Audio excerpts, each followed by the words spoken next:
20세기의 최고의 신학자를 꼽는다면 많은 사람들이 칼바르트라고 하는 신학자를 꼽습니다. 우리와는 좀 결이 달라요. 우리 개혁주의에서는 이 칼바르트를 좀 비판하는데 이 복음주의권에서는 이 칼바르트를 최고의 신학자로 꼽습니다. 그러니까 근대 철학의 인식론으로 신학을 설명해낸 탁월한 실력이 있는 신학자였어요. 많은 책들을 썼고요. 그래서 장로교 통합 측, 어떻게 보면 한국 교회에서 가장 큰 교단이라고 할 수 있죠. 통합 측은 이 칼바르트 신학을 따릅니다. 그런데 이 칼바르트는 그렇게 존경받는 신학자였는데요. 최근에 그가 살아있을 동안에 이 사역할 동안에 불륜을 저질렀다라고 하는 사실이 드러나게 되었어요.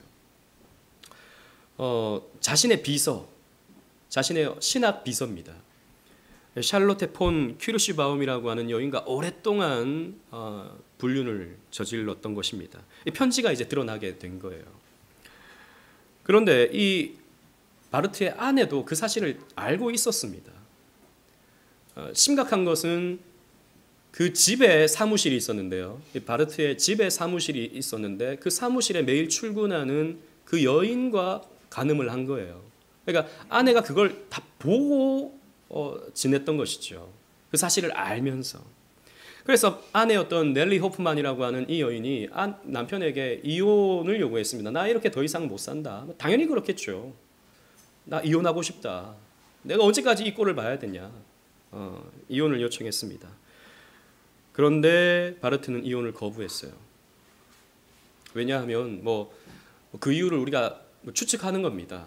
자신이 쌓아놓은 그 신학적인 어떤 성과들, 그리고 자신이 받는 그런 존경과 사람들로부터 받는 인정들, 이런 것들이 불륜을 저질렀다라고 하는 사실이 드러난과 동시에 한순간에 다 무너질 것이 뻔하지 않습니까? 그러니까 아내한테 이렇게 말하는 겁니다. 당신만 조용하고 있어라. 그래서 실제로 계속 그렇게 살아갑니다. 키루시바움이라고 하는 비서에게 쓴 편지 가운데 이런 글귀가 있어요. 여러분 들어보시면 참 기가 찰 겁니다. 최고의 신학자가 이렇게 글을 쓴 거예요. 편지를 쓴 거예요. 들어보십시오. 이건 단지 사탄의 역사라고 할 수 없어. 우리 관계에는 의미가 있어. 그리고 우리의 삶에 대해 권리가 있어. 나는 지금 나에 관해서 말하는 거야. 나는 당신을 사랑하고 이 사랑이 사라질 가능성은 없어. 신학자의 말입니다. 탁월한 신학자의 말이에요. 21세기 최고의 신학자라고 하는 사람의 쓴 불륜의 편지의 글귀입니다. 이건 사탄의 역사가 아니다라는 거죠. 불륜을 저지르면서 이건 의미가 있다. 우리의 사랑은 사라질 가능성이 없다. 여러분, 이 바르트의 이 말을 우리는 어떻게 받아들여야 할까요? 나중에 이 바르트의 아내는요, 자신의 아들들에게 이렇게 말했습니다. 이것도 글로 남아 있어요. 그가 불륜을 저지른 부끄러운 남편이라는 것은 분명하지만 그래도 위대한 신학자이자 교회에 주어진 선물이었다는 것은 분명하단다. 이 아내도 좀 이상한 것 같아요. 너희 아빠가 불륜을 저지른 건 참 부끄러운 일인데 너희 아빠는 교회에 주신 선물임에는 분명해. 그의 신학적인 결과물들을 봐. 그의 책들을 봐봐. 그의 책들로 지금 전 세계 교회가 공부를 하고 있고 전 세계 교회가 칼바르트를 추종하고 있어. 선물이야. 이거 어떻게 받아들여야 됩니까, 이거? 바르트의 책들은 우리가 어떻게 이해해야 되죠? 여러분, 성령의 인도하심 가운데 성령의 조명해 주시는 가운데 쓴 책들이 맞습니까? 불륜을 저지르면서요? 그게 가능한 것입니까? 아니, 책을 쓸 때는 성령께서 임재하시고 불륜을 저지를 때는 성령께서 떠나시나요? 참 어렵습니다. 그런 책들을 어떻게 할 것인지, 그런 신학적 성과들을 어떻게 볼 것인지 참 받아들이기가 어렵죠. 이런 부분들에 대해서 우리는 오늘 좀 질문을 던져보고자 합니다. 어떻게 믿는 사람이 이렇게 할 수 있는가? 무엇 때문에 믿는 사람들은 이런 죄에 빠지게 되는가? 또 과연 이것은 가능한 일인가? 성령 받은 사람이 이런 추악한 범죄를 저지를 수 있는 것이 가능한 일인가? 이런 부분에서 우리가 오늘 좀 생각해 보고자 합니다. 사실 쉽게 우리가 답을 내릴 수 없어요. 쉽게 답을 내려서도 안 될 일입니다. 다윗은 우리가 지난주에 살펴본 것처럼 아름다운 사람이었습니다. 골리앗을 물리쳤던 다윗, 사울을 2번이나 용서해 줬던 다윗, 무비보셋에게 지난주까지만 하더라도 헤세드를 베풀어 줬던 너무나도 나이스한, 너무나도 멋진 다윗의 모습을 우리는 살펴봤습니다. 그러나 이 사람이 맞나 싶을 정도로 오늘 본문에서는 추악한 다윗의 모습을 봅니다. 물론 우리는 앞에서 다윗의 밑바닥도 봤고요, 다윗의 이중적인 모습도 우리는 확인했습니다. 그런데 그 정도가 아니에요. 그 정도의 연약함이 아닙니다. 그 정도의 실수라고 말할 수 없어요. 이게 과연 신자가 맞는가에 대한 문제를 우리는 던져볼 수 있는 상황을 맞이하게 되는 것이죠. 이 이야기는, 이 밧세바 스캔들은 여러분들도 이 내용을 잘 아실 겁니다. 그래서 그냥 간략하게만, 우리 어린이들이 있으니까 간략하게만 좀 정리하자면, 어느 날 다윗이 밤에 옥상 위를 걷습니다. 옥상 위를 딱 걷는데 불빛이 보여요. 저기 먼 곳에서. 촛불을 켰겠죠, 옛날 당시에는. 아니면 횃불을 켰겠죠. 불그스름한 빛 아래에서 어느 여인이 목욕을 합니다. 여러분, 불그스름한 빛 아래에 있으면 누구도 이뻐 보여요. 누구나 멋져 보입니다. 다윗이 너무 아름다운데? 라고 생각해서 사람을 보냅니다. 누군지 알아보라고. 알아봤더니 누굽니까? 유부녀입니다. 밧세바라고 하는 유부녀인데 그 남편이 우리아라고 하는 장군의, 그러니까 용사의 아내예요. 이 정도 됐으면 그쳐야 되는데, 이 정도 됐으면 멈춰야 되는데 다윗이 그러면 남편이 지금 없는 상황이구나 라는 것을 생각하면서 그 여인을 데려옵니다. 그리고 밤을 지내게 되죠. 다윗의 생각은 어땠는지 모릅니다. 잠깐의 불장난으로 끝내야겠다라고 생각했는지 모르지만 임신을 해버립니다. 이 밧세바가. 그러니까 난리가 난 거죠. 아니, 남편이 지금 먼 곳에서 지금 전쟁을 치르고 있는데 아내가 임신을 한 거예요. 설명할 수 없는 일이 벌어졌죠. 그러니까 빨리 우리아를 소환합니다. 전쟁터에서 소환합니다. 그리고 빨리 집에 가서 아내랑 잠자리를 가지라. 그런데 우리아는 너무 충직해요. 내가 지금 이 전쟁 중에 무슨 한가롭게 집에 가서 잠을 잘 수 있습니까? 난 그럴 수 없습니다. 라고 하면서 집에 들어가질 않습니다. 그러니까 어떻게 합니까? 자기의 신하 요압을 시켜서 최고의 격전지, 가장 치열한 전투가 벌어지고 있는 곳으로 우리아를 보내버립니다. 그리고 예상하는 것처럼 우리아는 그 전쟁터에서 전사하고 말죠. 아, 남편이 없어졌구나. 그러니까 이제 밧세바를 내가 아내로 삼아야겠다라고 생각을 하고 밧세바와 결혼을 하는 겁니다. 이 이야기입니다. 아름답게 헤세드를 베풀던 다윗이 왜 이렇게 됐습니까? 믿는 사람이 어떤 이유로 이런 추악한 모습을 보이게 됩니까? 성경은 우리에게요, 사람의 추악함을 감추지 않아요. 폭로합니다. 우리가 얼마나 연약한 존재인지, 그 누구도 얼마나 쉽게 타락할 수 있는지 성경을 통해서 우리에게 교훈을 주세요. 어떻게 우리가 타락할 수 있는지. 그래서 우리에게 경계로 삼으라고 교훈을 주시는 겁니다. 여러분, 로마서 15장 4절 말씀 보십시오. 우리 주보에 있습니다. 무엇이든지 전에 기록된 바는, 즉 구약에 기록된 바는 우리의 교훈을 위하여 기록된 것이니, 우리의 교훈을 위해서 이 밧세바 스캔들도 기록된 거예요. 교훈을 받으라는 겁니다. 그래서 우리는 그냥 이 다윗이 나쁜 놈이구나, 이 다윗 이 사람도 별 볼 일 없네, 여기서 그치면 안 됩니다. 우리는 이 본문을 통해서 영적인 교훈을 받아야 돼요. 내 삶의 교훈을 받아야 됩니다. 신앙적인 교훈을 받아야 됩니다. 그래서 우리로 하여금 인내해야 되겠죠. 인내로 나가야 됩니다. 우리의 인내로 나가야 됩니다. 그리고 성경의 위로로 소망을 가지게 하는 것입니다. 성경의 말씀에 소망을 두고, 하나님께 소망을 두고 우리는 나가야 돼요. 우리는 다윗이 어떻게 이렇게 범죄하게 되었는가, 그 범죄의 배경을 좀 몇 가지로 살펴보고자 하는데요. 첫 번째는 승리 뒤에 찾아오는 여유가 위험하다라는 것입니다. 오늘 본문 1절 말씀 우리 다 같이 한번 읽어보도록 하겠습니다. 1절입니다. 시작. 그 해가 돌아와 왕들이 출전할 때가 되매 다윗이 요압과 그에게 있는 그의 부하들과 온 이스라엘 군대를 보내니 그들이 암몬 자손을 멸하고 라빠를 에워쌌고 다윗은 예루살렘에 그대로 있더라. 아멘. 오늘 본문 앞장에 보면 10장이죠. 10장에 보면 다윗이 전쟁을 하는데요. 암몬과 그리고 아람을 정복합니다. 이스라엘 북쪽이에요. 북쪽을 정복하는데 영토를 최대로 확장시킵니다. 이스라엘 역사 속에서 가장 영토가 넓어진 때였어요. 그리고 다윗이 나가면 뭐 백전백승이죠. 이게 계속 이겨갑니다. 게다가 뿐만 아니라 이전에는 그런 적이 없었는데 다른 이민족들이 조공을 바칩니다.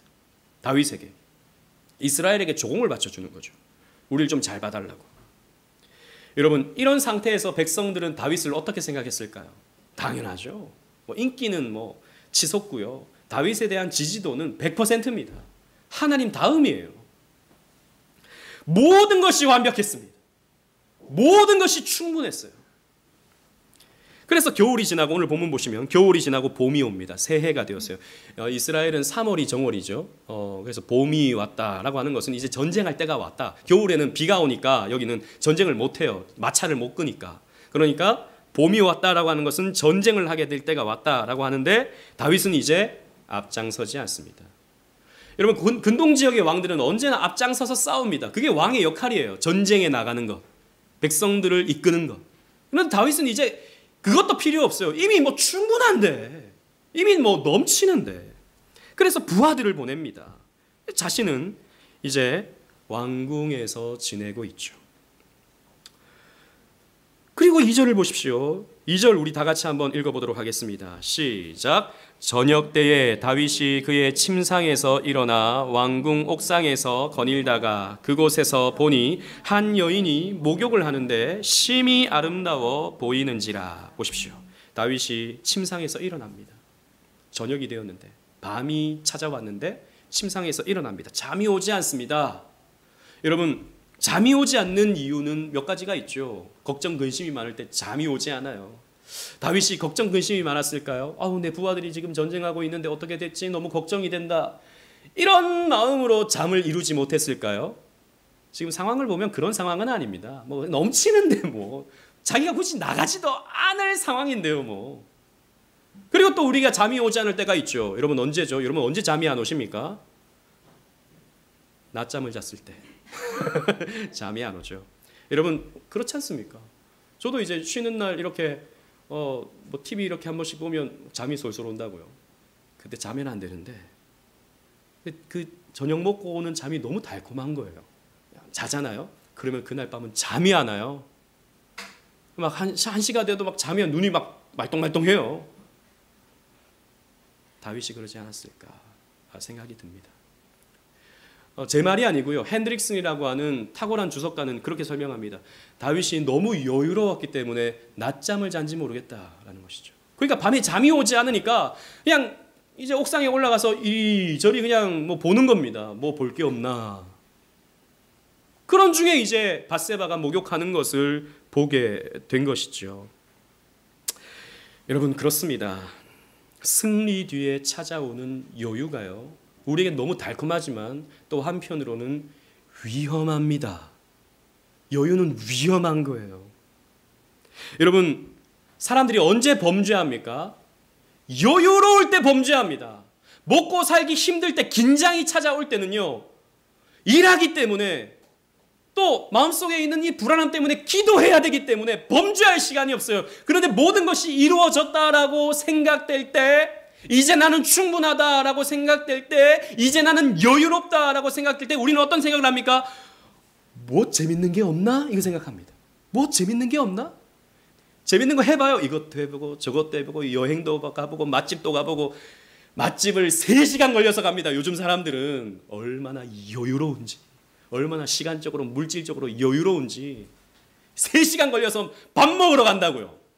1시간 줄 서서 기다리면서까지 얼마나 여유롭습니까?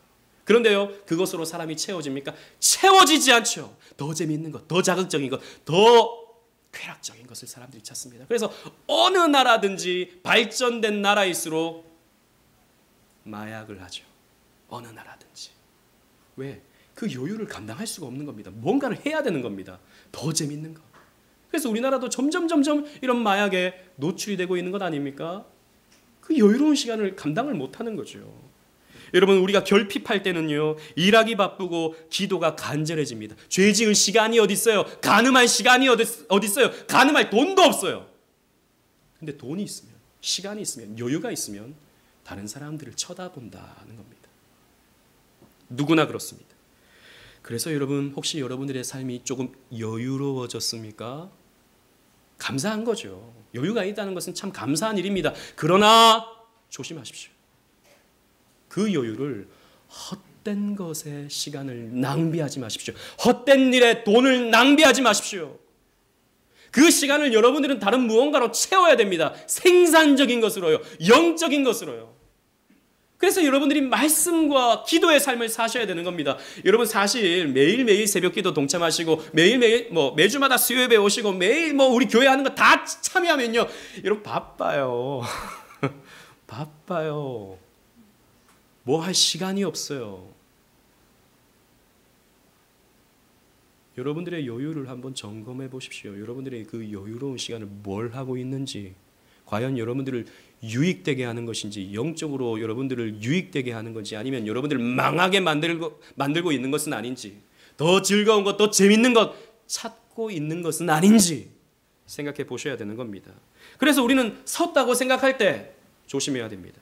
고린도전서 10장 12절 말씀, 주보에 있는 말씀 다 같이 한번 읽어보겠습니다. 시작. 그런즉 선줄로 생각하는 자는 넘어질까 조심하라. 이 정도면 됐다라고 생각할 바로 그때가 조심할 때입니다. 그리고 두 번째로 다윗은요, 사랑을 나뉘어질 수 있는 거라고 생각했습니다. 3절 말씀 다 같이 한번 읽어보겠습니다. 3절입니다. 시작.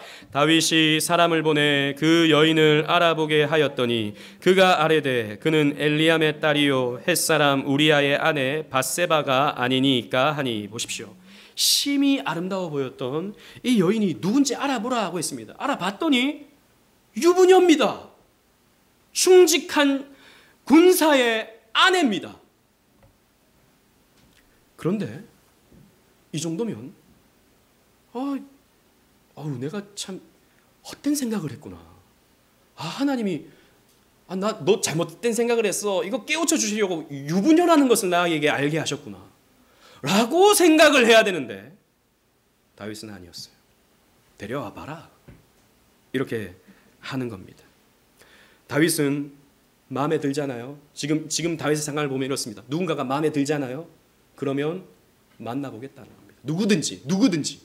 그리고 마음에 들면 내가 책임지고 결혼하겠다 라는 생각을 다윗은 가지고 있는 거예요.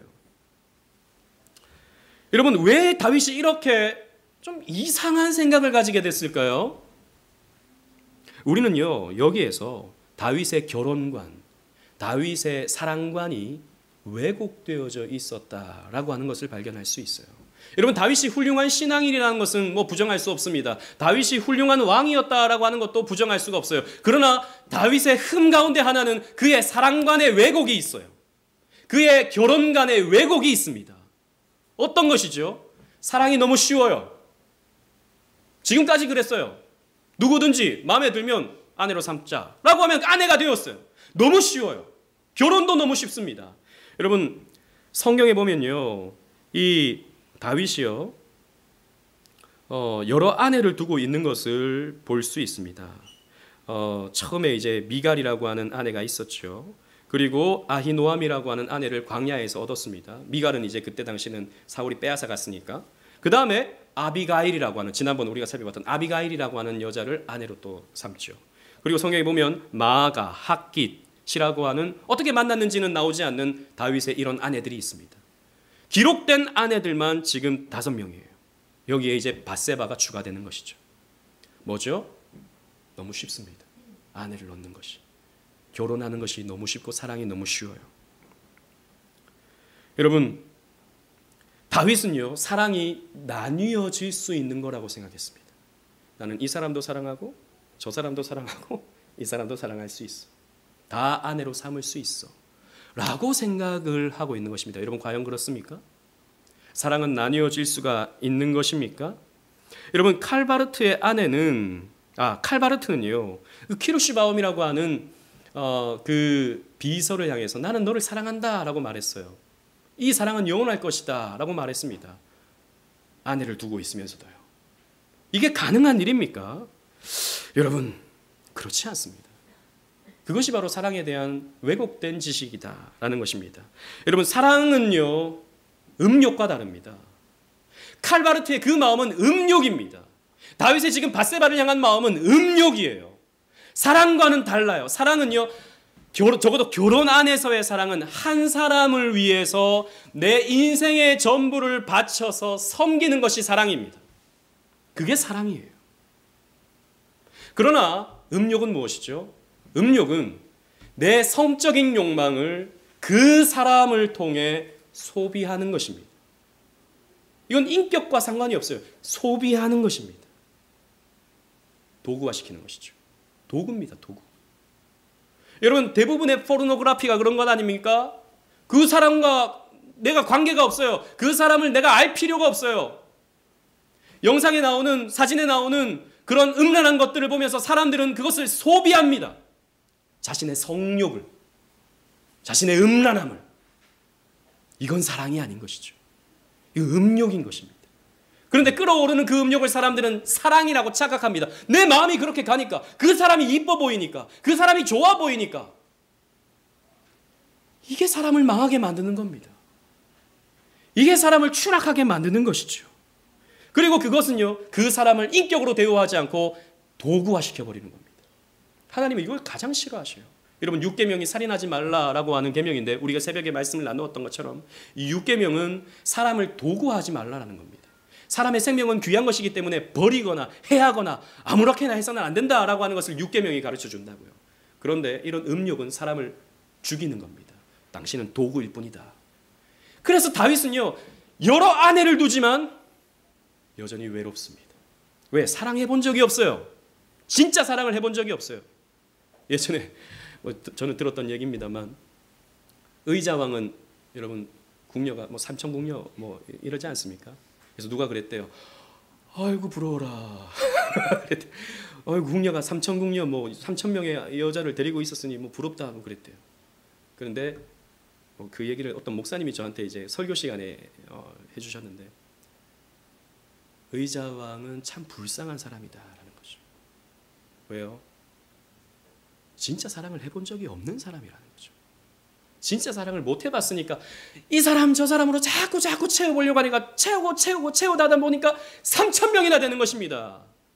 다윗도 마찬가지예요. 왜 자꾸 다른 여자를 쳐다봅니까? 왜 자꾸 다른 아내가 지금 이미 5명이나 있음에도 불구하고 왜 자꾸 다른 누군가를 쳐다보고 또 아내로 삼으려고 합니까? 외롭기 때문이에요. 사랑을 해본 적이 없기 때문입니다. 채워지지 않는 것이죠. 음욕은 아무리 해소하려고 해도 해소가 되는 것이 아닙니다. 사랑만이 우리를 채울 수 있는 것이죠. 그래서 다윗은 건강한 결혼관계에서 사랑을 하지 못했습니다. 그 결과가 자식들이 무너지는 겁니다. 우리 앞으로 쭉 살펴보겠지만 이 다윗은 이 문제로 인해서 엄청난 심각한 고통을 겪게 돼요. 그런 아버지를 본, 그런 어머니를 본 자식들이 서로를 죽이고 서로를 겁탈하고 근친상간 같은 이런 죄를 범하게 되는 것 아니겠습니까?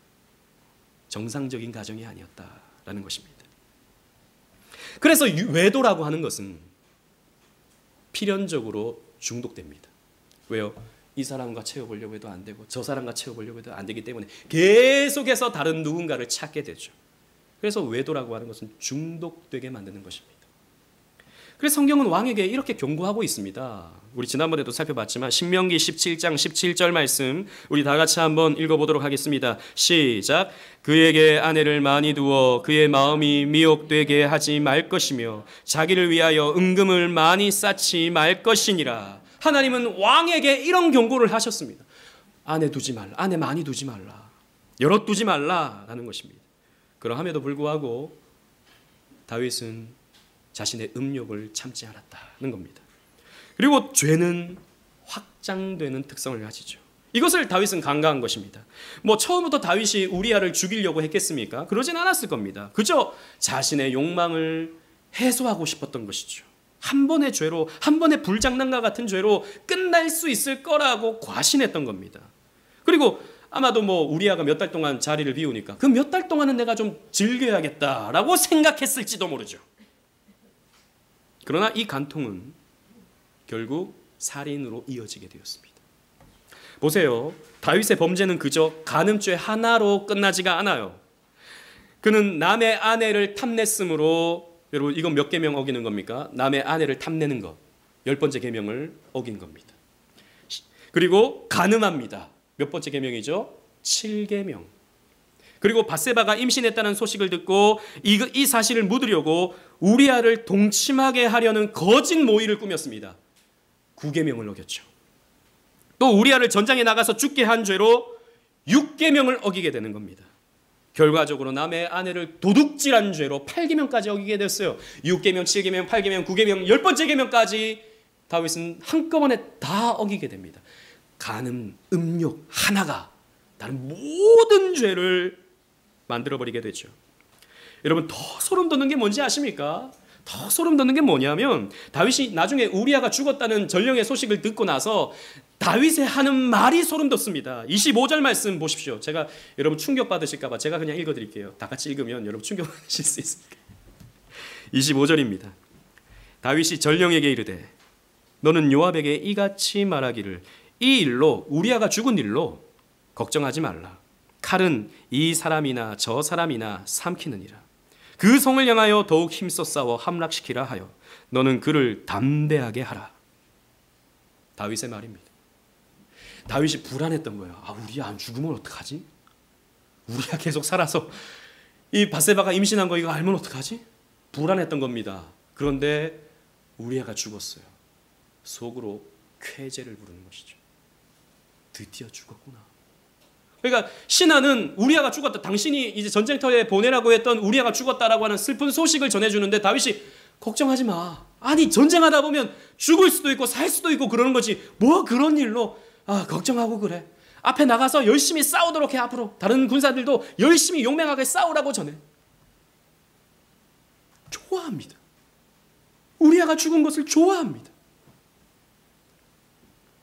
여러분 지금 다윗은요 죄에 대하여 아무런 감각이 없습니다. 자기가 지금 사람을 죽였음에도 불구하고 이런 파렴치한 죄를 지었음에도 불구하고 아무런 감각이 없어요. 여기까지 가는 겁니다. 다윗이요. 한 번의 죄가 사람을 이렇게 무너지게 만드는 겁니다. 고린도전서 5장 6절에 죄에 대해서 이렇게 말하고 있습니다. 우리 다 같이 한번 읽어보도록 하겠습니다. 시작. 너희가 자랑하는 것이 옳지 아니하도다. 적은 누룩이 온 덩어리에 퍼지는 것을 알지 못하느냐. 아멘. 죄는 누룩과 같다라는 겁니다. 죄는 그래서 퍼져요. 점점 퍼집니다. 시간을 그냥 두면 둘수록 그것을 제거하지 않으면 계속 부풀어져 갑니다. 요만큼의 죄가 이만큼의 죄로 부풀어가는 것이죠. 우리는 작은 죄쯤은 컨트롤할 수 있다고 생각합니다. 이 정도 다른 사람 다 짓는 죄니까 나라고 뭐 지어서 큰 문제 되겠어? 아닙니다, 여러분.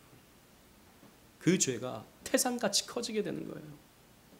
오늘도 왜 이렇게 또 많이 우리 청년들이 빠졌는지 모르겠어요. 온다고 했는 청년들이 많은데 왜 이렇게 저하고 약속했는데 또 빠졌네요. 주일 성수 한번 어기는 것이 주일 성수 못했다고 해서 교회 한 주 못 나갔다고 해서 지옥 갑니까? 저주 받아서 사고가 나고 그렇습니까? 그런 거 없어요, 여러분. 그러나 하나님 앞에 예배하는 것을 소홀히 여기는 죄를 지을 때 그 죄는 점점 누룩처럼 부풀어 오릅니다. 하나님이 만만해져요. 뭐 주일 성수 뭐 못해도 아무런 문제 없고 사고도 안 나고 오히려 뭐 사업도 잘 되고 일도 잘 되고 뭐 더 잘 되는데 생각하면서 하나님이 만만해지는 겁니다. 만만해지면서 우리는 다른 모든 죄에 대해서도 쉬워지죠. 다른 모든 죄에 대해서도. 그러면서 한순간에 무너지는 겁니다. 작은 죄 하나를 여러분 쉽게 보지 마십시오. 작은 불 하나가 산을 태워버리는 것처럼 작은 죄 하나가 우리 인생 전체를 망하게 만들어버릴 수 있다라는 것입니다. 여러분 생각해 봅시다. 두 번째 생각입니다. 성도가 이렇게 범죄할 수 있는 것이 가능한 일인가? 여러분 이 추악한 다윗의 삶을 우리는 어떻게 이해해야 할까요? 여러분 이 말을 생각해 보십시오. 추악한 그리스도인. 이 성립되는 말입니까? 가능한 말이에요? 그리스도인이 추악할 수 있습니까? 되는 것 같기도 하고 아닌 것 같기도 하고 그렇습니다.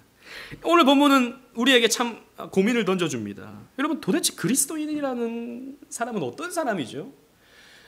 다윗이 하나님의 사람이라고 하는 것은 뭐 분명한 거죠. 그런데 하나님의 사람이라고 하는 것이 도대체 어떤 사람입니까? 이런 죄를 지어도 되는 겁니까?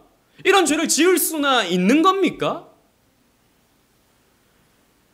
과연 다윗이 은혜 체험한 사람이 맞습니까? 다윗은 자신의 고백 가운데 하나님의 선하심을 맛보아 알지어다 그랬는데 이 맛본 사람 맞습니까? 음욕을 맛본 사람 아닙니까? 죄를 맛본 사람 아닙니까? 다윗이 거듭난 게 확실한가요? 여러분 이 다윗이요 이 죄를 짓고 나서 10개월 동안 이 아이를 낳을 동안에 예배도 드렸을 거예요. 제사도 드렸을 겁니다. 기도도 했고 찬송도 하고 모든 신앙생활 했을 겁니다. 그게 가능한가요, 여러분? 회개하지 않고 그런 밧세바와 음란한 짓을 하면서 살인에 대한 회개함 전혀 없이 나단이 나중에 와서 책망하잖아요. 그 사이 10개월 동안에 그의 신앙생활은 도대체 뭐죠? 그의 기도는, 그의 찬송은, 그의 예배는 도대체 무엇입니까? 여러분 이게 참 어려운 겁니다. 우리는 양극단을 조심해야 돼요. 양극단. 첫 번째는 한쪽의 극단은 뭐 하나님 믿는 사람도 다 죄인이기 때문에 어쩔 수 없다. 그런 죄를 짓기도 한다. 너무 뭐라 하지 마라. 너무 엄격하게 그러지 마라. 누구나 다 그런 죄를 짓고 산다. 들키지 않았을 뿐이다. 라고 하는 쾌락주의적인 입장입니다. 어떻게 보면 율법 폐기주의의 입장이죠. 다 죄 짓는 거야. 그러나 바울은 뭐라고 말합니까? 죄 가운데 죽은 우리가 어찌 그 죄 가운데 다시 살리오? 결코 그럴 수 없느니라 라고 했습니다. 그런 쾌락주의자들의 우리의 말에 우리가 고개를 끄덕여서는 안 됩니다. 그렇지 누구나 그럴 수 있어. 교회 다니면서 그런 죄쯤은 다 지을 수 있는 거야. 목사님이 그런 범죄를 저질러도 뭐 그럴 수 있지 사람인데 다윗도 그랬잖아 라고 하는 입장이에요. 아닙니다. 결코 그럴 수 없느니라. 또 하나의 극단은 그리스도인은 결코 죄를 지을 수 없다라고 하는 극단입니다. 이것은 금욕주의적인 입장이라고 할 수 있죠. 율법주의적인 입장이라고 할 수 있습니다. 우리는 이 두 극단을 조심해야 됩니다. 그 사이에서 우리는 지혜롭게 판단하고 지혜롭게 이해를 해야 되는 것입니다. 저는 거듭난 성도가 오늘 내용이 그거니까요. 거듭난 성도가 다윗과 같은 모습을 보일 수 있다라고 하는 것을 여러분들에게 말씀드리고 싶어요. 죄를 지어도 된다 하는 게 아닙니다, 여러분. 이렇게 할 수 있다라는 것을 말씀드리는 게 아닙니다. 성도가 이렇게 타락하고 범죄할 수 있다라고 하는 것을 말씀드리는 거예요. 여러분 본토 친척 아비 집을 떠났던 아브라함을 보십시오. 자기의 모든 것을 뒤로하고 하나님 말씀만 쫓아서 가나안 땅으로 들어갔습니다. 그런데 가나안 땅에 들어가서 무엇을 하죠? 아내를 팔아버립니다. 게다가 2번씩이나. 그리고 아브라함은 자기의 후손을 위한다는 명목 아래에서 하갈을 취하죠. 자신의 아내 사라가 있었음에도 불구하고 하갈을 또 자기의 첩으로 취합니다. 또 그것 때문에 문제가 일어나죠. 여러분, 출애굽의 위대한 용도자 모세를 생각해 보십시오. 모세에게는 십보라라고 하는 아내가 있었습니다. 미디안에서 이미 결혼한 아내였어요. 그런데 출애굽의 과정에서 구스 여인을 새로 취하게 됩니다. 뭐죠? 이 모세도 뭡니까? 뭐죠 이거? 그것 때문에 이제 난리가 났죠. 이 반역의 죄가 이제 반역의 문제가 일어나지 않습니까? 그것을 이제 구실로 삼아서, 물론 뭐 반역이 문제이긴 했지만 어쨌든 원인 제공은 모세가 한 거예요.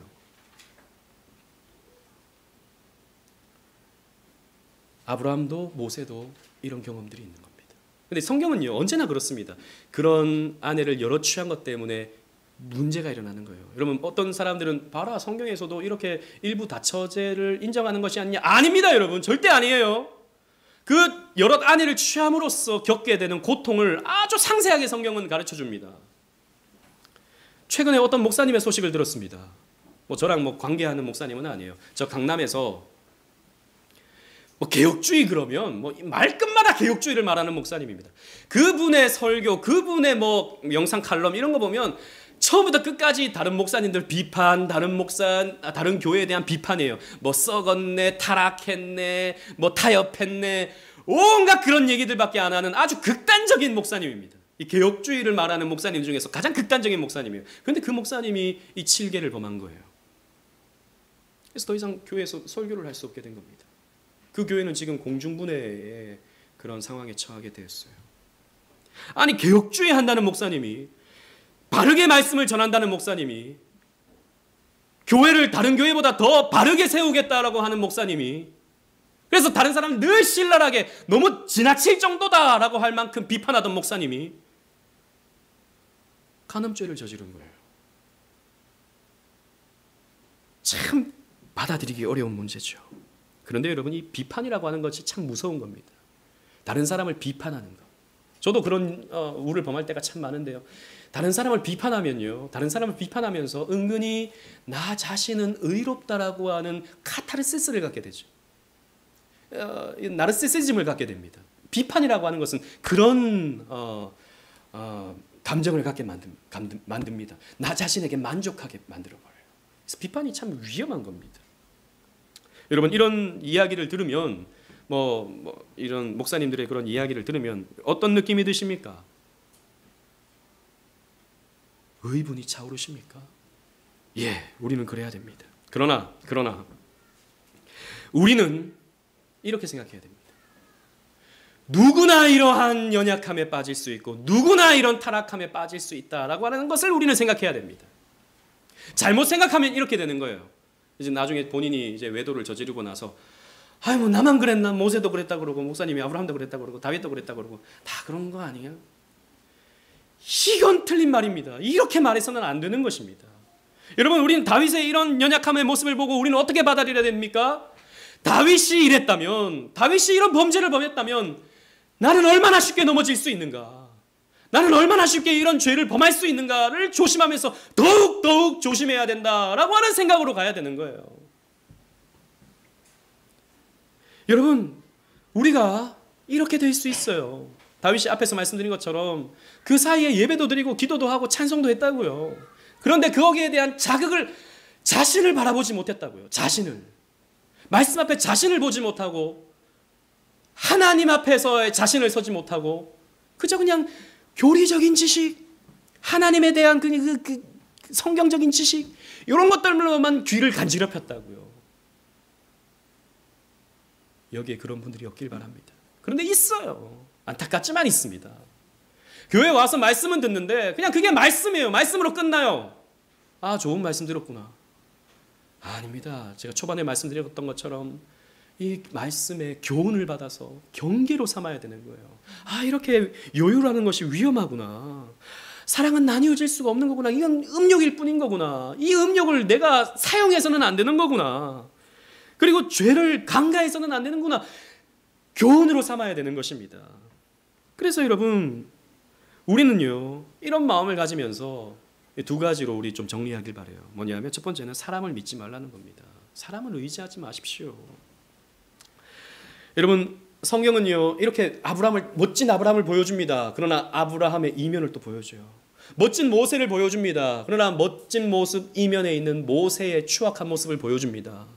멋진 다윗의 모습을 보여줍니다. 그러나 다윗을 바라보지 마라 라고 가르쳐줍니다. 다윗은 은혜로 말미암아 구원받아야 할 추악한 죄인일 뿐이다 라고 하는 것을 우리에게 가르쳐주는 거예요. 그는 예수님을 예표하는 인생을 잠깐 살 뿐 그의 인생 또한 죄로 얼룩진 은혜가 필요한 존재라는 것을 성경은 우리에게 가르쳐주고 있는 것이죠.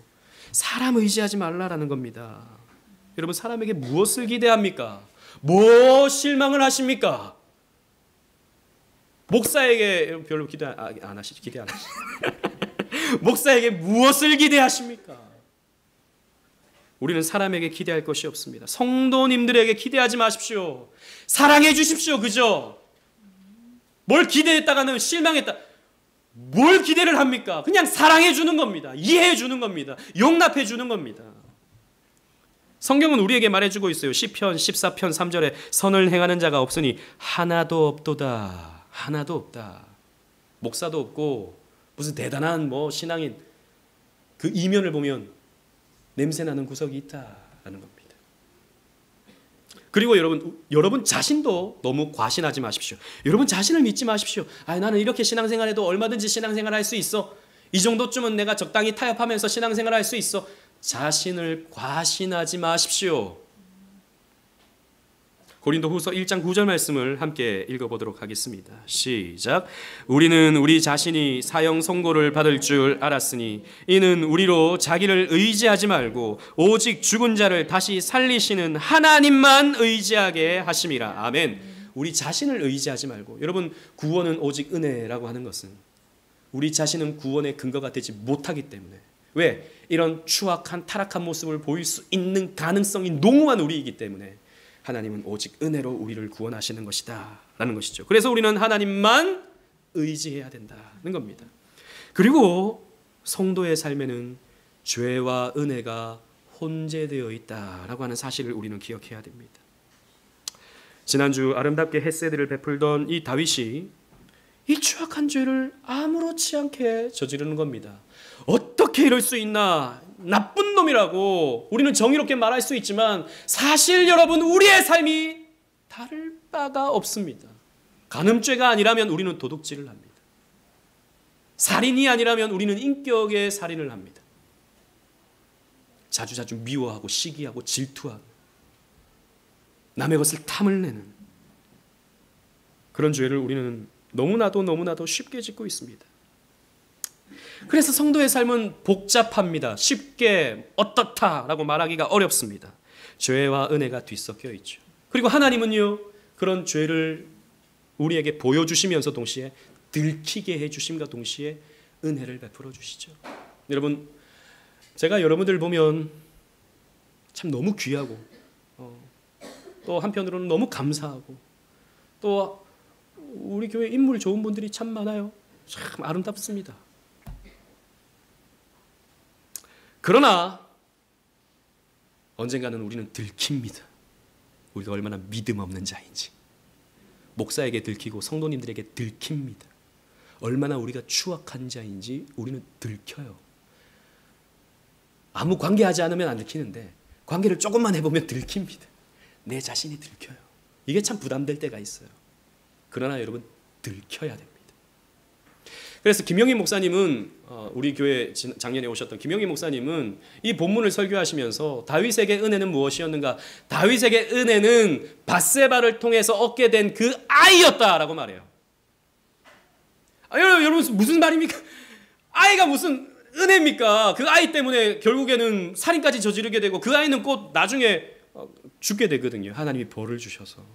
그게 무슨 은혜입니까? 그런데 만약 그 아이가 생기지 않았다면 다윗은 그저 묻어버릴 수 있는, 아무도 모르게 그냥 들키지 않고 끝내버릴 수 있는 일이 될 수 있었던 것이죠. 근데 그 아이가 생김으로 말미암아 다윗이 얼마나 추악한 자인지, 다윗이 얼마나 더럽고 악한 자인지를 들켜버리는 겁니다. 들켜버리는, 이게 은혜다라는 것이죠. 여러분, 들켜야 됩니다.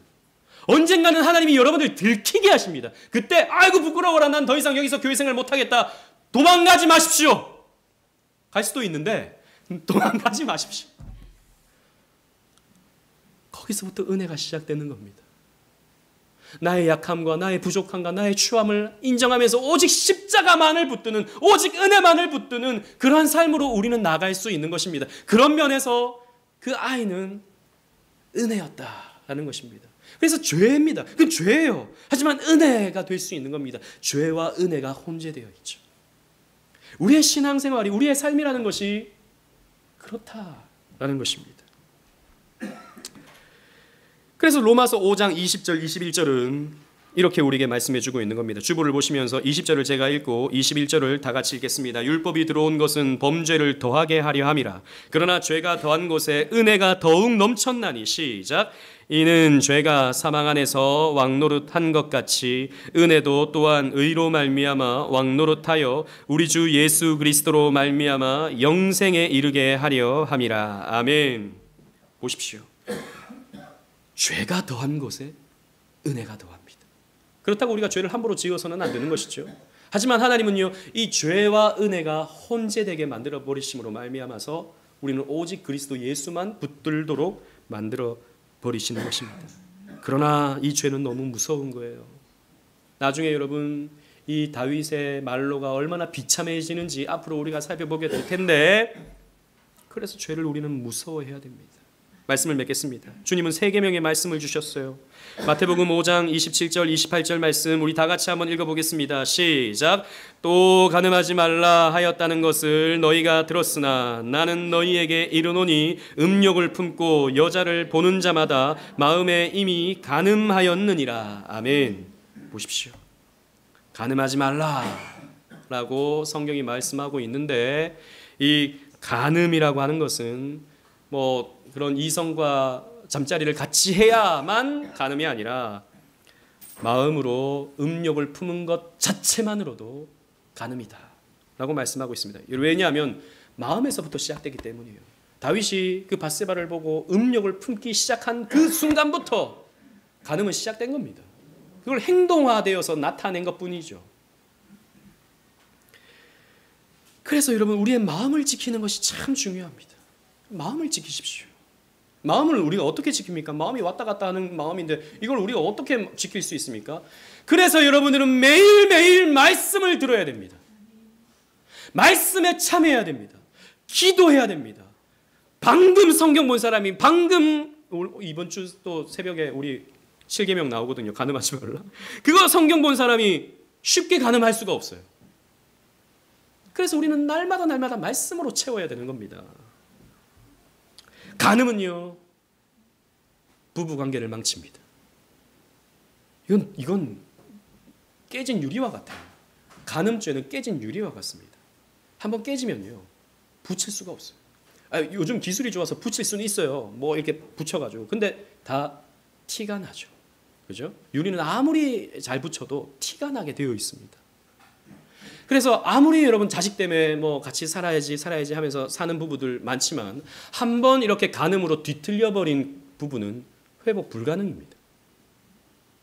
아니, 한 번 정도는 봐줄 수 있는 건 아니야? 내가 그때 미안하다고 했잖아! 드라마에 이런 장면들 나오잖아요. 미안하다고 했으면 됐지! 뭘 그렇게 끝까지 그 얘기를 10년 지나도 똑같이 하느냐. 이렇게. 그 10년 지나도 안 되는 겁니다. 어쩔 수가 없는 거예요. 그래서 우리 청년들 나중에 결혼하기 전에 조심해야 됩니다. 차기 조심해야 돼요. 한 번이 마지막이에요. 한 번 기회가 마지막입니다.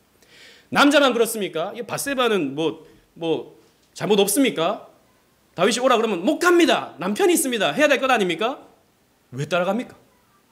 왕이 부르니까 다른 게 있나 싶어서 따라갔습니까? 여자들도 마찬가지예요. 그 한 번이 돌아오지 못할 강을 건너는 거예요. 그래서 성경은요, 유일하게 이혼이 가능한 사유가 바로 이 간음이라고 말하고 있어요. 마태복음 9장 19절에 다 같이 한번 읽어보도록 하겠습니다. 시작. 내가 너희에게 말하노니 누구든지 음행한 이유 외에 아내를 버리고 다른데 장가드는 자는 간음함이라. 보십시오. 음행한 용고 외에는, 이유 외에는, 음행한, 그러니까 간음한 이유 외에는 아내를 버리면 안 된다, 이혼하면 안 된다라는 말씀이에요. 그러니까 이혼이 가능한 이유는 하나, 간음이다라는 것이죠. 이 간음은요, 부부 관계만 망치는 게 아니라 자식들도 망치고요, 그리고 하나님과의 관계도 망치게 됩니다. 여러분, 하나님이 부부 관계를 주신 까닭은 남편과 아내의 관계를 통해서 그리스도와 교회의 관계를 설명하기 위함이죠. 에베소서 6장이 그것을 우리에게 가르쳐주고 있지 않습니까? 5장과 6장이. 그래서 남편이 어떻게 아내를 섬겨야 될지, 아내가 남편을 어떻게 섬겨야 될지, 우리는 그것을 통해서 주를 어떻게 섬겨야 될지 우리는 배우는 겁니다. 그런데 우리가 간음을 한다라고 하는 것은 그리스도의 관계까지 깨어버린다라고 하는 의미가 되는 것이죠. 그래서 성경에 보면 간음죄와 우상숭배를 항상 같이 둬요. 우상을 음란히 섬겼다, 간음하듯이 섬겼다라고 하는 표현이 구약 성경에 많이 나오죠. 그래서 이 간음죄라고 하는 것은 하나님과도 연결이 되는 겁니다. 그래서 하나님은 이렇게 경고합니다. 히브리서 13장 4절 다 같이 읽겠습니다. 시작. 모든 사람은 결혼을 귀히 여기고 침소를 더럽히지 않게 하라. 음행하는 자들과 간음하는 자들은 하나님이 심판하시리라. 간음죄는 하나님이 심판하시는 죄다. 왜? 하나님과의 관계가 깨어져 버리기 때문에. 우리는 이 경고를 두렵게 받아야 할 것입니다. 그래서 우리는 우리의 마음을 여유로울 때 이런 쾌락으로, 즐거움으로, 세상 것으로 채우는 것이 아니라 주의 말씀으로 채워야 되는 것입니다. 주의 은혜로 채워야 되는 것입니다. 그렇게 살아갈 때 우리의 삶에 성결의 삶이 나타납니다. 이 성결의 삶을 살아가는 저와 여러분들 되시기를 주님 이름으로 축원합니다. 아멘.